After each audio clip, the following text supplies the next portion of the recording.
السلام علیکم dear friends welcome to ہوئی نیوز چینل۔ ڈیئر فرینڈز، جیسا کہ آپ سب کو علم ہے کہ چند ہی گھنٹوں میں پی ڈی ایم کی حکومت ختم ہونے والی ہے۔ تو ڈیئر فرینڈز، آج کل جو مین پرابلم ہے وہ یہ ہے کہ اگلا نگران وزیر اعظم کون بنے گا۔ میں آپ کو بتاتا چلوں کہ نگران حکومت وہ ہوتی ہے جو کہ صرف الیکشن کرواتی ہے۔ ڈیئر فرینڈز، جیسا کہ حکومت ختم ہونے والی ہے تو اب نگران وزیر اعظم کی سلیکشن کی تیاریاں ہو رہی ہیں۔ تو ڈیئر فرینڈز، دیکھتے ہیں کہ اب اس بار یعنی 2023 میں کون ایسی شخصیت ہے جو نگران وزیر اعظم کے لیے منتخب ہوتی ہے اور کون سی ایسی شخصیت ہے جو ہمارے ملک پاکستان کے لیے بہتر ثابت ہوتی ہے تاکہ وہ ملک پاکستان میں شفاف طریقے سے الیکشن منعقد کروا سکیں، اور وہ ایسی کون سی شخصیت ہے جس پر ساری پارٹیاں متفق ہو جائیں گی۔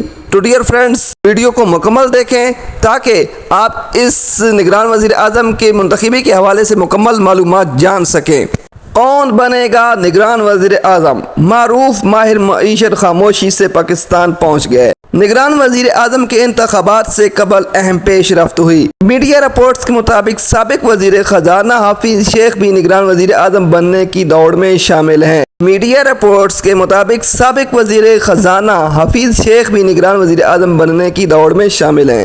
بیرون ملک مقیم ڈاکٹر حفیظ شیخ پاکستان پہنچ گئے ہیں۔ سابق وزیر خزانہ 2 دن قبل کراچی پہنچے۔ انہوں نے پاکستان پہنچنے کے بعد ملاقاتوں کا آغاز کر دیا۔ دوسری جانب وزیر اعظم شہباز شریف نے کہا ہے کہ کل ہماری حکومت مدت ختم ہو جائے گی، اقتدار نگران حکومت کے حوالے کر دیں گے۔ کل میں نے اپنی حکومت کی آخری میٹنگ کی تھی۔ جنرل عاصم منیر اور وفاقی اور صوبائی حکومت سمیت پوری ٹیم کا شکر گزار ہوں۔ واضح کر دوں کہ وزیر داخلہ رانا ثناء نگران وزیر اعظم کے امیدواروں کی فہرست میں ڈاکٹر حفیظ شیخ کا نام شامل ہونے کی تصدیق کر چکے ہیں۔ وفاقی وزیر داخلہ رانا ثناء نے پروگرام میں انکشاف کیا کہ نگران وزیر اعظم کے لیے سابق وزیر خزانہ حفیظ شیخ اور سپریم کورٹ کے ایک ریٹائرڈ جج کا نام بھی شارٹ لسٹ ہونے والوں میں شامل ہے۔ انہوں نے مزید یہ بھی واضح کر دیا کہ اسحاق ڈار اور شاہد خاقان عباسی کا نام شامل نہیں ہے۔ انہوں نے مزید یہ بھی واضح کر دیا کہ نگران وزیر اعظم کی منتخبی کے لیے اسحاق ڈار اور شاہد خاقان عباسی کا نام شامل نہیں ہے۔ یاد رہے کہ حفیظ شیخ کون ہے؟